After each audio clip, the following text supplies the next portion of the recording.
High, this is Susmita Saha Mahua. তো বিয়ের পরে এটা আমার ফার্স্ট বার্থডে, আর ফার্স্ট ডের দিন আমি আমার বাড়িতেই ছিলাম, মানে বাপের বাড়িতে। তো সেদিন আমার বড় এসেছিল, কারণ আমি এখানে এসেছি ঘুরতে, আমাকে নিতে এসেছিল। তো একটা কেক নিয়ে এসেছিল, তো সেটাই রাত্রে কাটা হচ্ছে, মিড নাইট বার্থডে সেলিব্রেশন।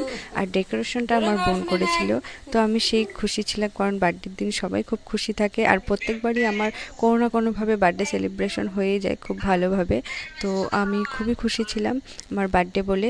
আর এখানে সেদিন মঙ্গলবার ছিল বলে কেউই আমার কেক কেটে চাইছিল না, কারণ সেদিন হচ্ছে সবাই নিরামিষ খায়।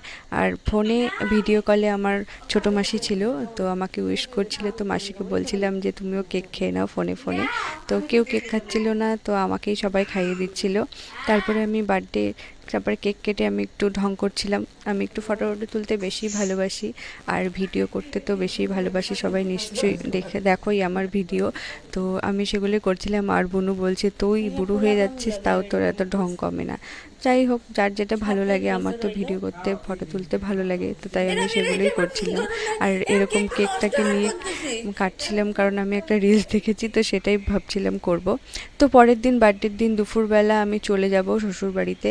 আর মা আমার জন্য দুপুরবেলা অনেক কিছু রান্না করেছে। আমি যা যা পছন্দ করি সব রকমের খাবার আমার জন্য করে আমাকে সাজিয়ে খেতে দিয়েছে। তো মা জানে যে আমি এরকম ফটো ফটো তুলতে ভালোবাসি, তো সবাই আমার জন্য সবটাই এরকম করেই সবটা অ্যারেঞ্জ করে। তো খাওয়া দাওয়া করে আমি বিকেলের দিকে বেরিয়ে যাই, প্রায় সন্ধ্যায় হয়ে গেছিলো আমাদের বেরোতে বেরোতে। তো অনেকটা রাস্তা, তো যেতে যেতে রাত হয়ে গেছে। তো এটাই ছিল আমার বার্থডে ব্লগ। তো যদি ভিডিওটা ভালো লাগে তাহলে চ্যানেলটাকে সাবস্ক্রাইব করে দিও। দেখা হচ্ছে পরের কোনো ব্লগে। টাটা।